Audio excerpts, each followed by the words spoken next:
बोलो जय श्री कृष्ण। देखो, परमात्मा क्या है? परमात्मा जो है ईंधन स्वर, जो हमारे अंदर से ये स्वर निकल रहा है, वही परमात्मा है। एक और बात कहना चाहूँगा, परमात्मा राधा के वश में है, धारा के वश में नहीं है। लोग इस दुनिया की जो धारा में बहते जा रहे हैं, परमात्मा उसके वश में नहीं है। परमात्मा तो राधा के वश में है। आदरणीय सुखदेव जी कहते हैं, राधा शब्द राधा साधु सांसिदो, धातु से राधा शब्द की उत्पत्ति हुई है। असल में राधा का मतलब होता है मन की अंतर्मुखी। मन की अंतर्मुखी होता है।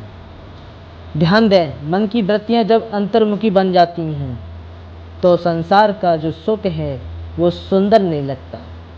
फिर तो मन जो है अंतर्मुखी करने की आकांक्षा होती है। इस मन को अंतर्मुखी करने की आकांक्षा होती है। अर्थात राधा अंतर्मुखी वृत्ति है, धारा अर्थात बाहरमुखी वृत्ति है। जो धारा है वो तो बाहर का जितना भी दृश्य वर्ग है ये सब बाहरमुखी है। अंतर्मुखी जो अपने अंदर रमड़ा हुआ है वही तो राधा है। वो धारा के वश में नहीं होता, राधा के वश में होता है। तो मैं ये कहना चाहूँगा कि किसी को भी जलाशय में निर्वस्त्र होकर स्नान नहीं करना चाहिए। निर्वस्त्र होकर स्नान करने से दो प्रकार का अपराध होता है। एक होता है लौकिक अपराध, एक होता है धार्मिक अपराध। धार्मिक अपराध यह है कि जल का जो स्वामी है उसका नाम है वरुण देवता। जल का जो स्वामी है ना उसका नाम वरुण देवता है। यदि हम जल में निर्वस्त्र या नग्न होकर जो नहाते हैं तो वस्त्र का जो वरुण देवता जो है उसका अपराध होता है, अपमान होता है उससे। ये अच्छी बात है क्या? अच्छी बात है ही। दूसरा अपराध है लौकिक। आप जल में नग्न निर्वस्त्र करके नहाते हो, मान लो कोई मन चला व्यक्ति तुम्हारे कपड़े को लेके चला जाए तो फिर आप क्या करोगे? इसीलिए मेरा आपसे निवेदन है कि ऐसा स्नान मत करो। गोपियों को समझा रहे हैं कृष्ण भगवान। तो गोपी क्या बोली? बड़े आए हमें समझावे बारे, यहाँ 4 बजे सवेरे कौन आवे, हम तो ऐसे ही नहाएंगे। कृष्ण ने सोचा ये ऐसे नहीं मानेंगी, इनको तो यथार्थ में ही बताना पड़ेगा मुझे। एक दिन गोपियाँ स्नान करने गईं, पूरे वस्त्र उतार कर किनारे रख दिए, तो जय श्री कृष्ण करके नहा रही हैं। मेरे गोविंद ने मौका देखकर सखाओं के संग गए और गोपियों के पूरे वस्त्र को लेकर कदम के ऊपर चढ़ गए। गोपियों तो नहा रही हैं आराम से। इतने में एक गोपी ने कहा, बहना अब नहाती रहेंगी, बाहर भी निकलेंगे, कात्यायनी का पूजन भी तो करना है। सब बोले हाँ चलो अब ठीक है, बाहर निकलते हैं। जैसे ही निकलने के लिए तैयार हुए, किनारे की ओर देखा तो वस्त्र नहीं। हे भगवान, हमारे वस्त्र कौन ले गया? बेचारे कंठभर जल में खड़ी हैं, निकले तो निकले कैसे? गोपियों ने जब किनारे पर ज़्यादा नज़र डालकर देखा तो किनारे पर कदम की डाली पर श्रीमान जी बैठे हुए हैं, कपड़े भी टंगे हैं। अरे लाला, अरे कन्हैया, हमारे वस्त्र आपने काय को चुरा लिए? कन्हैया बोले ये वस्त्र तोड़ रही हैं, ये वस्त्र हैं ये? बोले कदम पर टाक रखे हैं, ये तो वस्त्र हैं। कन्हैया बोले ये तो मेरे कदम के फूल आए हैं। गोपी बोले इतने बड़े फूल? अरे पीले लाल बैगनी रंग बिरंगे फूल। कन्हैया बोले मेरे कदम दुनिया से निराले हैं, यहाँ पे ऐसे ही फूल आवे। गोपी ने कहा, लाला आप जो कहोगे हम करेंगे, हमारे वस्त्र हमको दे दो। कन्हैया ने कहा, सुनो, यदि ये कदम पर तुम्हारे वस्त्र हैं और यदि तुम्हें अपने वस्त्र चाहिए तो एक काम करना होगा, एक एक गोपी जल से बाहर निकल कर आवे और कदम के नीचे से कपड़े लेके चले जाए। गोपी बोले बाहर निकलने के योग्य हो तब तो, यदि होता तो आपसे प्रार्थना क्यों करते? आप पूरे वस्त्रों को नीचे डालकर उतर चलें तो फिर हम निकल कर पहन लेंगे। कन्हैया बोले ऐसा ना हो सके, यदि तुम्हें अपने वस्त्र चाहिए तो सब ऊपर हाथ करके हाथ जोड़कर जल से बाहर निकले और अपने अपने वस्त्रों को लेके चले जाओ।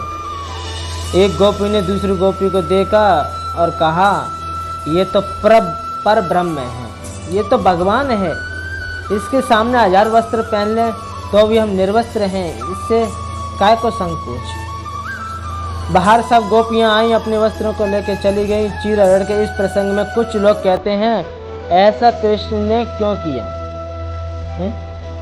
कहते हैं ऐसा क्यों किया कृष्ण ने?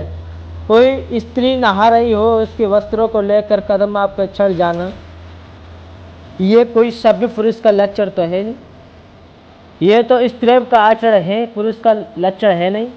धर्म के संस्थापक कृष्ण जब ऐसे हैं, फिर समाज का इसका क्या असर होगा?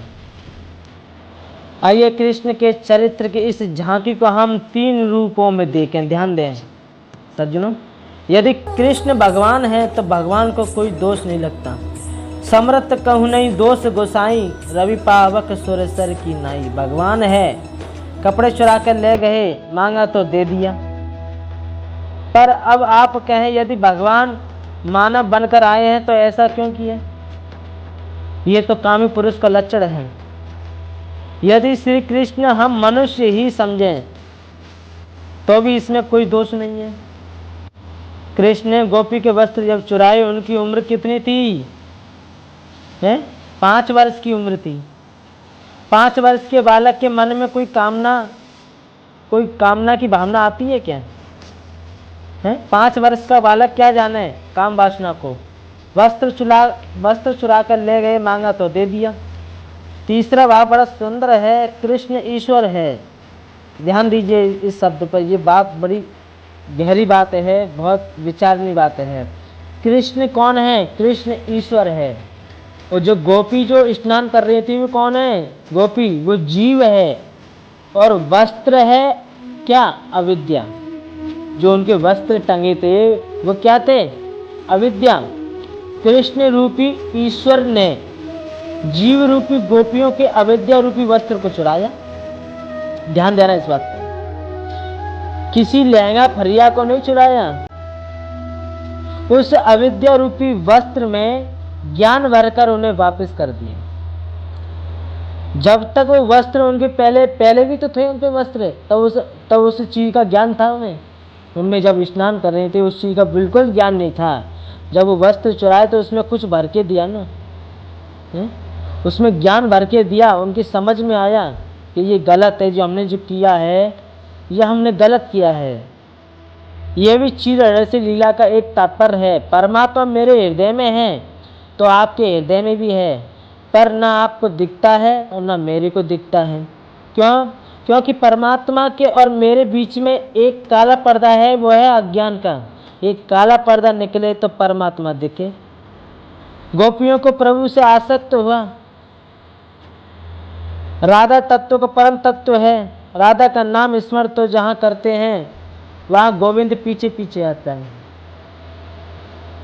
देखो, अनन्यता से जो मेरा चिंतन करता है, अनन्य का मतलब है न अनन्य अनन्य, जिसकी दृष्टि में केवल गोविंद के अलावा कोई ना हो, उसको अनन्य कहते हैं। मेरा गोविंद ही दिखाई दे सबके, सब में मेरा गोविंद दिखाई दे, उसे कहते हैं अनन्य। अनन्यता से चिंतन करने वाले का होता है क्या? उसका योग स्वयं भी वहन करता हूँ। प्रश्न यह है कि ब्रजवासियों का तो जो कृष्ण जो सब कुछ है, उनका मित्र कृष्ण है, उनका पुत्र कृष्ण है, उनका भाई कृष्ण है, उनका स्वामी कृष्ण है। ब्रज जब इतने सरल रूप में मिल गया, फिर कहीं और भटकने की जरूरत नहीं है भाई साहब। भाव साम्राज्य की बात है।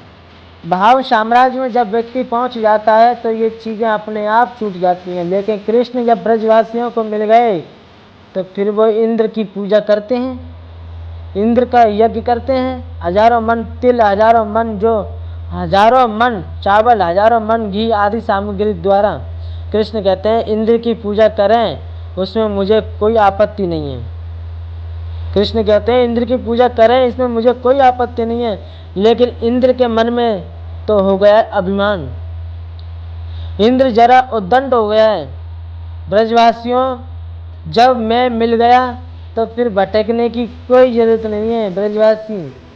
लेकिन इनसे जब मैं ये कहूँ कि तुम इंद्र की पूजा बंद करो, मैं भगवान हूँ, मेरी पूजा करो, तो मालूम है ब्रजवासी क्या कहेंगे? मोह धोवे तो आवे ना है, हमारे बीच भगवान बने हैं। कौन मानेगा मेरी बात? ऐसा कुछ नाटक करूं, इंद्र का अभिमान और उद्दंडता का दूर हो जाए, पूजा बंद होने से, और मेरी सर्वोच्च पूजा का फल ब्रजवासियों को मिल जाए। मेरा जो वास्तविक रूप है वो गिरिराज महाराज हैं। मैं आपको बहुत स्पष्ट बताऊं, इस समय कलयुग में भारत में प्रत्यक्ष कोई देव है तो वो दो देव हैं। ब्रजमंडल में श्री गोवर्धननाथ, दक्षिण भारत में तिरुपति बालाजी जो प्रत्यक्ष देव हैं। मैंने ऐसे ऐसे लोगों को देखा है जो आधा किलोमीटर पैदल नहीं चल सके, लेकिन वो लोग हमारे गोवर्धननाथ की यात्रा दौड़े बिना रुके लगा लेते हैं, परिक्रमा दे देते हैं। वैकुंठ प्रभु कृष्ण के बाल रूप हैं, इसलिए उन्हें बालाजी बोलते हैं। रामानुज संप्रदाय के दो प्रधान इष्ट हैं जो वैकुंठेश प्रभु कन्हैया ने सोचा मेरा जो अपना रूप है वो साक्षात गिरिराज, और यदि गिरिराज की पूजा ब्रजवासी लोग करें तो उनको मेरी पूजा का फल अवश्य मिलेगा और इंद्र का घमंड दूर हो जाएगा। भगवान श्री कृष्ण का हर काम को बच्चे की तरह ही करते हैं। आज कन्हैया अपने घर में आए, मेरे यशोदा मुँह पे पट्टी बांधकर भोग बना रही थी। कन्हैया आकर रसोई घर के द्वार पर खड़े हो गए और मैया से बोले, मैया तुम ये क्या बना रही हो? मैया बोली, दूर रहे, दूर दूर दूर, भीतर मत आइयो। कृष्ण बोले, क्यों? मैया बोली, बेटा मैं जे की भोज की ताई का भोग बना रही हूँ, और जे की पूजा में बालक बिना नहाए भीतर नहाए ना आवे। कन्हैया मन में बोले, सबसे बड़े जे तो हम ही हैं, और ये हमसे बड़े दूसरे जे कौन आएगा यो? हैं 7 वर्ष के तो हैं कृष्ण, बालक हैं। मैया से बोले, मैया यह भोग में से एक पकौड़ी मोह को दे दें। मैया ने डांट कर कहा, दूर दूर दूर दूर, भीतर मत आइयो, पकौड़ी के हाथ मत लगाइयो, जे के भोग बन रहे है। गोविंद रोने लगे और रोते रोते नंद बाबा के पास जा पहुँचे। बड़ी बड़ी सामग्री वहाँ बन रही हैं और जो तिल चावल घी सब मिलाकर हवन सामग्री तैयार कर रहे हैं। लाला को रोते भैया देखो तो नंद बाबा बोले, बेटा क्या बात है? अरे तू यह कहाँ को रोवे?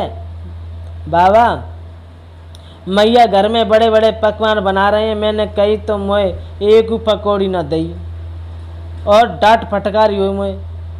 ये जो कौन है? ऐसे पूछ रहे हैं बच्चों की तरह। नंद बाबा ने गोविंद को गोद में लिया और उन्हें समझाने लगे। प्रेम से बोले, कृष्ण भगवान की जय हो।